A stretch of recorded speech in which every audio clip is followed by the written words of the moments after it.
Students, हम पढ़ रहे थे चंद्रगुप्त मौर्य के बारे में। इसने मौर्य वंश की स्थापना कैसे की, कैसे विष्णुगुप्त या कौटिल्य की हेल्प से मौर्य वंश की स्थापना करके 322 ईसा पूर्व में इसने मौर्य वंश की स्थापना की थी। और सिकंदर का हमला इससे 3-4 वर्ष पहले हुआ था। 327-26 ईसा पूर्व के समय लगभग सिकंदर यानी अलेक्जेंडर का आक्रमण भारत पर हुआ था। तो हम इसका जीवन परिचय की हमने बात की। इसके बाद इसके प्रशासन की हमने बात की कि प्रशासन में कौन कौन से अधिकारी थे, किसके क्या कार्य थे, क्या कर्तव्य थे। अभी इसमें हमने गुप्तचर व्यवस्था की बात की। संस्था और संचार दो तरह के गुप्तचर थे। अब पढ़ते हैं कि चंद्रगुप्त मौर्य के प्रशासन का वर्णन चाणक्य द्वारा। चाणक्य ने इसके प्रशासन के बारे में क्या लिखा, तो चाणक्य के अनुसार चंद्रगुप्त मौर्य के प्रशासन में 18 विभाग थे टोटल। ये थे राजस्व, राजकोष, भंडार, शस्त्रशाला, लेखाकार, कृषि, खानों, टकसाल, नमक, वन, पशु, चरवाहे, जहाज रानी पानी वाला जहाज वाले, बंदरगाह जहाज रानी बंदरगाह, व्यापार वाणिज्य, व्यापारिक मार्ग, सीमा शुल्क, आबकारी यानी दाना जो शराब वाला है, और आबकारी, नाप तोल, कताई बुनाई, और धार्मिक संस्थाएं और गुप्तचर विभाग। तो चंद्रगुप्त मौर्य ने के प्रशासन के बारे में चाणक्य ने 18 विभाग बताए हैं। कौटिल्य या वही चाणक्य, कौटिल्य, विष्णुगुप्त तो हमने बात की, एक ही आदमी के नाम है। तो कौटिल्य ने चंद्रगुप्त मौर्य के द्वारा अधिकारियों को दिए जाने वाले वेतन का भी विवरण प्रस्तुत किया। मतलब अब किस में प्रस्तुत किया? चाणक्य का ग्रंथ अर्थशास्त्र जो हमने पढ़ा था ना परंपरा शुरू में ऐतिहासिक ग्रंथों में, चाणक्य का ग्रंथ अर्थशास्त्र, उसमें जो है अधिकारियों को दिए जाने वाले पेमेंट का जो वर्णन दिया है। तो वो कहता है कि युवराज को 48,000 पण उस समय की मुद्रा थी, है ना, जैसे वर्तमान रुपए है उसमें पण मुद्रा थी। तो युवराज को सबसे ज़्यादा 48,000 पण जो है वार्षिक दिया जाता था, मतलब पूरे साल की उनकी उसकी जो है ये पेमेंट होती थी। वहीं साधारण कर्मचारी सबसे नीचे जो कर्मचारी होता था उसको जो है 60 पण वार्षिक मिलते थे। यानी सबसे नीचे वालों को 60 पण वार्षिक, और सबसे ऊपर युवराज था जिसको 48,000 पण वार्षिक जो है उसकी पेमेंट थी। कौटिल्य ने कहा कि प्रत्येक प्रशासनिक अधिकारी अपने कर्तव्य के प्रति पूरी समर्पित एवं राज्य के प्रति उत्तरदायी था। तो कौटिल्य ये बता रहा है कि जो हर अधिकारी है, हर कर्मचारी है, उसको जो काम दिया जाता था उसके प्रति समर्पित होता था, और हर एक का जिम्मेवारी थी कि वो राज्य के प्रति उत्तरदायी हो, यानी सभी जो है अपने ड्यूटी का सही ढंग से पालन करते थे। अब मेगस्थनीज जो था, जो सेल्यूकस निकेटर, हम पढ़ेंगे कि इसको सिकंदर का या अलेक्जेंडर का सेनापति था सेल्यूकस निकेटर। उसने सिकंदर की मौत के बाद में मध्य एशिया में अपना साम्राज्य बना लिया था। तो इसका मेगस्थनीज के चंद्रगुप्त मौर्य के साथ युद्ध होता है और उसमें वो हार जाता है। तो उसी का जो है राजदूत के रूप में ये मेगस्थनीज आता है चंद्रगुप्त मौर्य के दरबार में। इसने ग्रंथ लिखा था इंडिका ना। तो इंडिका में जो है इंडिका ग्रंथ से जानकारी मिलती है। मेगस्थनीज जो प्रशासनिक विवरण लिखता है अपने ग्रंथ इंडिका में, तो उसमें वो क्या लिखता है?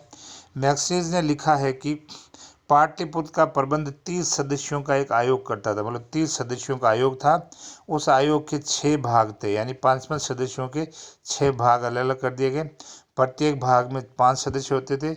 ये 6 भाग 6 मंडल कहलाते थे जो निम्नलिखित थे। मतलब 6 भागों को 6 मंडल बोलते थे, हर एक का अलग अलग काम होता था। पहला मंडल जो प्रथम मंडल है, ये परीक्षा में पूछ जाता है 2-2 नंबर के सवाल में, कंपटीशन एग्जाम में। प्रथम मंडल मैक्सिस के अनुसार नगर के लिए जो प्रथम मंडल था उसका क्या कार्य था, द्वितीय क्या था, थर्ड का क्या था, फोर्थ का क्या था, फिफ्थ का, ऐसे सवाल 2-2 नंबर पूछ जाते हैं।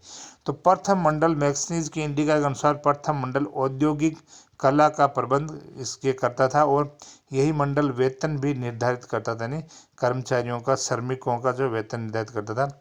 इस मंडल द्वारा कारीगरों के स्वास्थ्य का पूरा ध्यान रखा जाता था।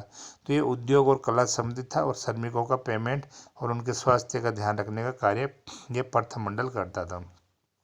दूसरा मंडल, इसका प्रमुख कार्य विदेशियों के लिए निवास का प्रबंध करना, यानी जो विदेशी व्यापारी या भ्रमण करने वाले लोग आते थे, जो भी विदेशी आते थे, उनके लिए उनका ध्यान रखना, उनके लिए पूरी व्यवस्था करना दूसरे मंडल का कार्य होता था।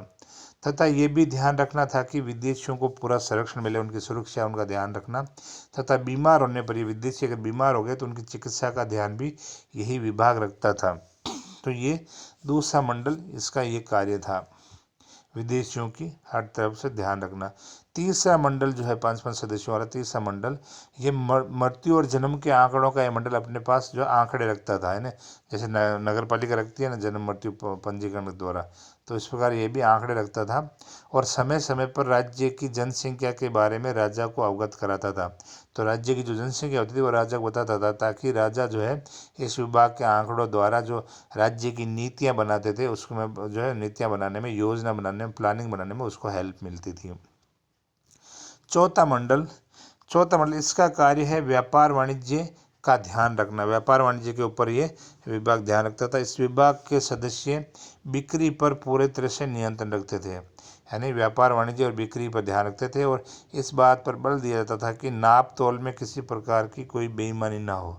तो जो वस्तुओं का नाप तोल होता था उसमें किसी प्रकार का भ्रष्टाचार न हो। व्यापारियों को समय समय पर टैक्स देना पड़ता था और प्रत्येक बेची जाने वाली वस्तु पर सरकारी मोहर होती थी। तो व्यापारियों को टैक्स के ऊपर यह ध्यान रखता था और हर बेची जाने वाली वस्तु पर मोहर भी, सरकारी सील भी लगाई जाती थी। तो ये चौथा जो मंडल था वो व्यापार वाणिज्य के ध्यान रखने वाला मंडल था। पांचवें मंडल की बात करते हैं। इसका कार्य कर एकत्रित करना, टैक्स जो है वो इकट्ठा करना। ये कर व्यापारिक कर और वस्तुओं पर लगाए जाने वाले कर थे। यदि कोई व्यक्ति इनको देने में किसी तरह कोई बेईमानी करता था तो उसे मृत्युदंड दिए जाने का प्रावधान था। यानी करों के मामले में मौर्य वंश बहुत स्ट्रिक्ट है, और कर देने में अगर कोई बेईमानी कर रहा है तो उसके लिए सीधा मृत्युदंड देने की सजा जो है का प्रावधान इस समय था। क्योंकि करों से होने वाली आय या इनकम से ही देश या राज्य शासन चलते हैं, बिना पैसों के, बिना धन के नहीं चलते। इसलिए करों में अगर कोई बेईमानी करता तो उसके लिए मृत्युदंड की व्यवस्था की गई थी। और किसी प्रकार की करों में कोई छूट नहीं दी जाती थी। टैक्स जो फिक्स था उतना सबको देना पड़ता था। अंतिम जो छठा मंडल है उसकी बात करते हैं।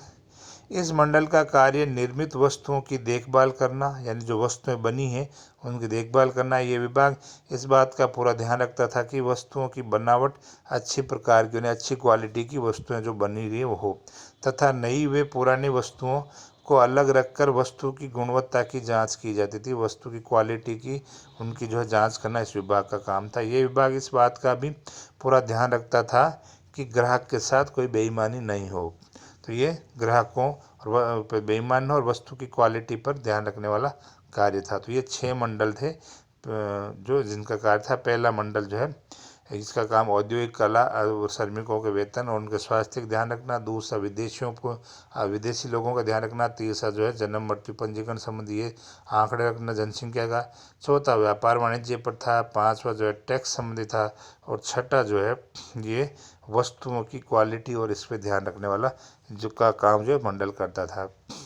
तो उपयुक्त कर्तव्यों के अलावा नगर पालिका, मतलब ये जो कार्य है इसके अलावा नगर पालिका के जो 30 सदस्यों वाला जो कमेटी है, ये सदस्यों का कार्य नगर की देखभाल करना, शहर की देखभाल करना भी था। बाजार, मंदिर, बंदरगाह और सार्वजनिक कार्यों पर भी इन सदस्यों का नियंत्रण रहता था। तो ये समितियां जो है ये कार्य करती थी। तो अगला लेते हैं हम चंद्रगुप्त मौर्य की विजय, जो इसने युद्ध अभियान किए, जिन राजाओं को पराजित किया, अपना साम्राज्य स्थापित किया, साम्राज्य फैलाया, उसके बारे में बात करते हैं।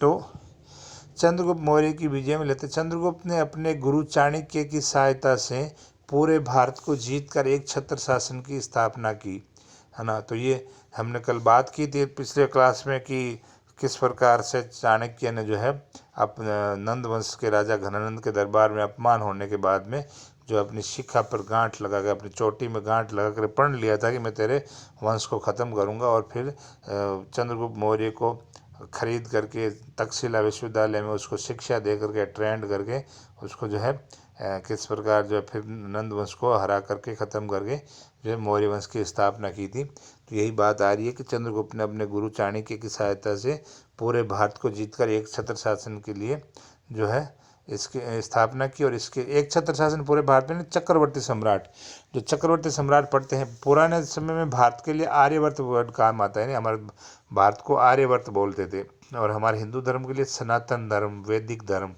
तो ये पूरे भारत के जो ऊपर जो शासन करने वाला राजा होता था उसको चक्रवर्ती सम्राट बोले। नहीं, चारों दिशाओं पे उसका अधिकार। तो ऐसे राजा को चक्रवर्ती सम्राट बोलते थे। और चंद्रगुप्त मौर्य जो है प्राचीन भारत का पहला चक्रवर्ती सम्राट था जिसके अधीन लगभग पूरा भारत था। तो इस चक्रवर्ती सम्राट बनने के लिए इसके लिए उसने शक्तिशाली सेना का निर्माण किया। चंद्रगुप्त की विभिन्न विजय निम्नलिखित थी। चंद्रगुप्त की जो विजय थी उसमें पहला है नंद वंश पर विजय। तो उसने पाटलिपुत्र पर अधिकार करने के लिए, मगध राज्य पर अधिकार करने के लिए नंद वंश पर विजय प्राप्त की। तो चंद्रगुप्त ने नंद वंश को पराजित करके मगध साम्राज्य में मौर्य वंश की स्थापना की तथा उससे चाणक्य की सहायता से पहले भी मगध साम्राज्य को जीतने की कोशिश की, लेकिन वे असफल रहे। हमने बात की थी कि पहली बार सीधा उसने पाटलिपुत्र पर हमला किया जिसकी वजह से वो पराजित होकर भागना पड़ा। जान बचा के चाणक्य और चंद्रगुप्त दोनों भाग गए थे। फिर वो दादी और पोते के पास जाकर के जो ज्ञान मिला उनको, जो हमने बात की थी कल लास्ट वाली क्लास में, तो फिर दादी ने बताया कि किस प्रकार चाणक्य और चंद्रगुप्त ने मूर्खता की। तो उस दिए हुए ज्ञान के आधार पर उन्होंने फिर चारों तरफ वाले क्षेत्रों को जीतते जीतते जीते फिर फाइनल में जाकर के पाटलिपुत्र पर आक्रमण करके उसको जीता था। तो चाणक्य की सहायता से पहले मगध साम्राज्य जीतने की कोशिश की लेकिन असफल रहा। फिर उसने सीमावर्ती राज्यों से जो है विजय अभियान प्रारंभ किया और परिशिष्ट पर्व युद्ध, जो बौद्ध धर्म का ग्रंथ है परिशिष्ट पर्व, इसके अनुसार नंद वंश का संपूर्ण साम्राज्य इस युद्ध में नष्ट हो गया। नंद वंश खत्म हो गया। पाटलिपुत्र को चंद्रगुप्त मौर्य की सेनाओं ने चारों ओर से घेर लिया और नंदवंशी राजा घनानंद को आत्मसमर्पण करना पड़ा। और किंतु कहा जाता है कि चंद्रगुप्त ने उसे जीवन दान दे दिया, घनानंद को मारा नहीं, जीवन दान दे दिया और उसकी बेटी से विवाह कर लिया और जो छोड़ दिया। लेकिन राजपाट नंदवंश का खत्म हो गया, घनानंद का राजपाट खत्म हो गया। तो ये चंद्रगुप्त मौर्य की जो बयान था, इसने नंद वंश को खत्म करके मौर्य वंश की स्थापना की। इसके आगे की सफलताओं को हम नेक्स्ट क्लास में लेंगे। आज की क्लास में इतना ही।